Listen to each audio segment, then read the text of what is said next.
Hey everyone, today is day one of this being my new job and my new business full-time. I am super excited.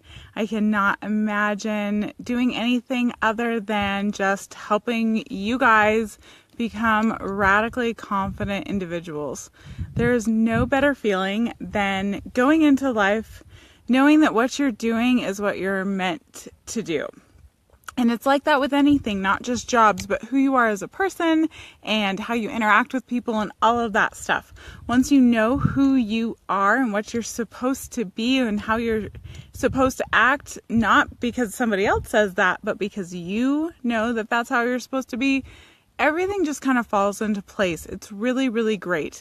Not that there aren't still hard times, but you're going into stuff not worrying about whether you're doing what is the best for you because you already know you are.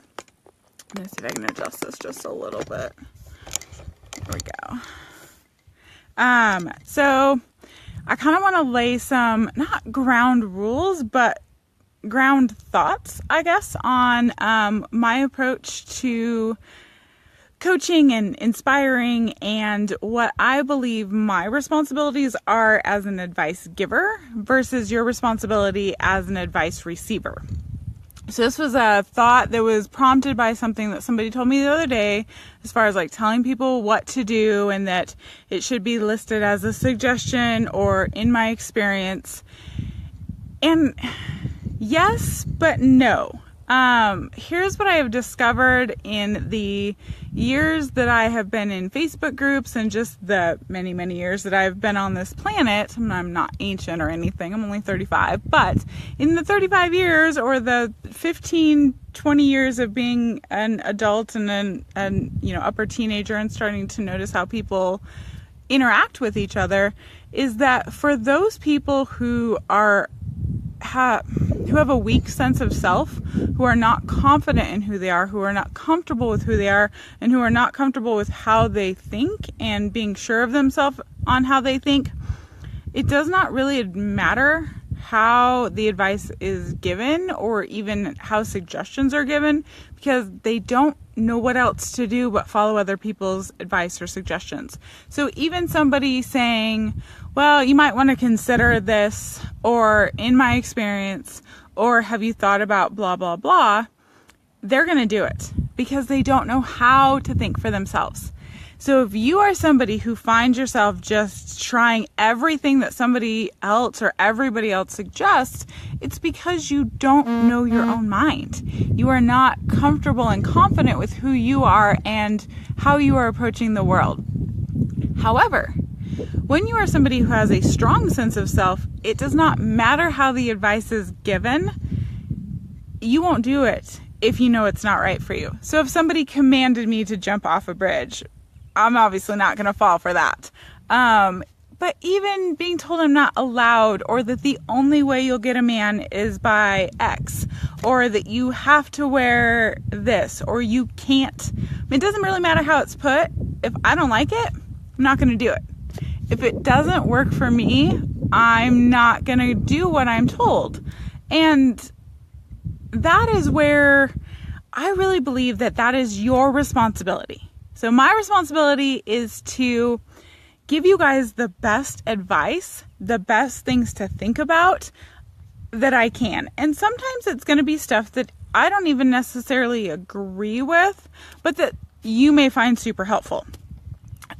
Because everybody thinks about stuff differently. So it's funny, I was having a conversation with my mom on Saturday because we went over there to see them for the weekend, and my brother graduated from college on Saturday, and so that was super exciting. We went over to his house, had a big barbecue, just hung out. It was great. I'm super proud of him. And then we stayed at my parents' house for Saturday night, and then spent Sunday with my dad for Father's Day. And the spare room is also their storage room, for lack of a better word. Stuff that's in transition tends to end up there. And, she was apologizing that she hadn't had a chance to clean it out and, that she felt like she wasn't being a very good host. And I told her, honestly, that doesn't bother me because to me, that makes me feel like I am so part of the family that the clutter doesn't matter. And she was like, kind of taken aback, and she's like, I never thought of it that way. And so just how people see stuff is going to be different, because there are people who would definitely feel very unwelcomed in a cluttered room, whereas I'm just like, well, it just means we're family. We can show each other our clutter and it's fine. And so I may suggest things or say things that I don't even necessarily do myself, but I know that other people do. And so I want to give you guys a really broad way of looking at stuff. And then your responsibility is, if you don't like it, if it doesn't work for you, don't do it. Doesn't matter how I put it. If I nicely suggest it, if I directly order you, it doesn't matter what I say. And I'm never going to directly order you too. That's just not my personality. But even if somebody else does, if you're told you're not allowed to do something and you want to do it, do it. Now, obviously, there's going to potentially be some consequences. If you go 35 in a 15-mile-an-hour speed limit, you're probably going to get a ticket. Especially it's going to be residential and you're going to get a shitty ticket. But that's your decision. You are allowed to do whatever you want as long as you understand that there's going to be consequences of some things. And of some things, when it comes on a personal nature, that something is that certain people aren't going to like you. So if you're somebody who cusses and somebody doesn't like to hear cuss words, the consequence of you cussing is probably that they're not going to be super involved in your life. Now, not to say you can't make some exceptions for how you act or what you do around certain people.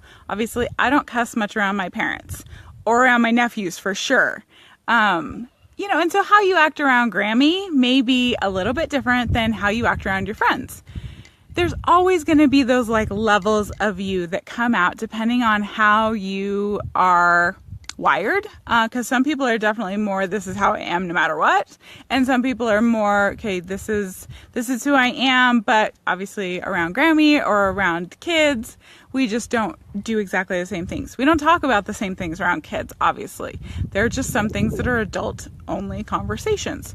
So it's not necessarily changing yourself to get them to like you. It's changing how you approach them because of your respect for their position or their person or their age, or their parents, obviously not wanting cussing around kids. Those kind of things can all be personal preferences on somebody else's side, and you do it because you respect them. But that's a totally different conversation. We've had that one before, and we're going to continue to have that. But overall, back to the responsibility part, it's your responsibility to do what you know is best for you. It's your responsibility. It is not mine. It does not matter how I tell you or don't tell you to do stuff. It doesn't matter how I phrase it. It does not matter. The responsibility is on you for what you decide to do with that information. You are absolutely welcome, and in fact, you should not follow anything that I tell you to do that you don't wholeheartedly agree with. Now, there's going to be some times when I have this one hair that is just blowing in the breeze. There it is. There are going to be some times when you should do something, but it's just uncomfortable. Kind of like when you first start working out after taking a week or two or a month or a year off. Things are just a little awkward when you first start working out, but you've got to do it. And at the end, you're going to feel amazing. As long as you don't hurt yourself, as long as you approach it in a healthy manner. And so there's going to be some things that I suggest, like establishing boundaries, like establishing deal breakers, like cutting people out of your life that aren't healthy for you. Some of that stuff is going to be uncomfortable. And you are going to have to decide at what speed you take it. Just like exercising, you have to decide what speed you go at. But that's totally different than when you know in your soul that something just is not right. So, for instance, I'm obviously a very casual person. I don't mind doing my hair when I feel like it, or my makeup when I feel like it. But when it comes to clothes, I never feel like dressing up. Rarely. It is really, really rare. And so I'm a flip-flops and t-shirts and jeans and just comfy clothes type of person. So if I were to read advice that said, in order to be an appropriate adult, you must walk around in a suit and, pumps, I would be like, fuck off. Because it's just not going to happen. Now, however, if I'm going to a wedding or a funeral or something that's a little nicer, I will probably dress up a bit. Not as much as maybe some other people would, but that's just a difference in personality. It has nothing to do with my character or how worthy I am of people's attention and love and care and all of that stuff, just because I don't wear a suit. Or just because my hair is, 5 different colors right now or whatever it is. It's pretty crazy. And it's not all one color. That was something I used to get. My last job, I had a coworker who was like, when are you going to have your hair all one color? I was like, never. It's never going to happen. So, there are times when you just have to set people's approval aside and just go with what works best for you. And the people who are meant to be in your life are going to be there when you live how you're supposed to live. And the people who aren't, nobody cares. I mean, you might care, but ask yourself why you care about people who are not right for you and who don't agree with you and who don't like you for who you are. Why do they care? Why do you matter? I can't even talk now. Why does it matter so much to you? Or why do you care so much about what they think if they are not your ideal person? So as you go into anything that you hear from me, just keep that in mind, that you are responsible for what you do with any information you receive, not only from me, but from anybody, from mom, from a book, from other, advice experts or relationship people or your best friend or whoever. You are responsible for deciding whether you are going to take that advice and run with it, if it's right for you, or if you're just going to, set it to the side. And sometimes you can pick and choose. One of my all-time favorite, self-help books, there are 2 chapters in there I don't agree with. So I agree with the rest of the book, but I don't worry about the fact that there's those 2 things I don't agree with. I just don't do those. And even as a, up and coming person as far as confidence, I recognize that I don't have to follow everybody's advice to the T, to the letter. You can pick and choose. You can pick and choose from my advice. You can pick and choose from mom's advice. You can pick and choose from that book's advice or that expert's advice and take what works for you and just discard the rest. It's totally okay. In fact, it's not only okay, it's the way life is supposed to be. You are supposed to be in charge of what you decide to do. You are supposed to be in charge of what is right for you and what is best for you, and for knowing that. So that's all I've got for today. Just wanted to kind of lay out our little, like I said, it's not really ground rules, just kind of ground thoughts that I'm going to give you a ton of information. I'm going to give you tons of inspiration and confidence ideas and tips and tricks that I use and my beliefs and my thoughts. And then you are going to take what works for you and apply it to your life, and you're just going to discard the rest. I will talk to you guys later. You have not signed up for my Positive Person class. Make sure you or my Positive Person course. Make sure you sign up for that. It is a 21-day intensive but not time-consuming look at how to be a more positive person in life. It's 21 emails sent directly to your inbox, so you never have to go and find it. You don't have to remember any logins or any passwords or any of that stuff.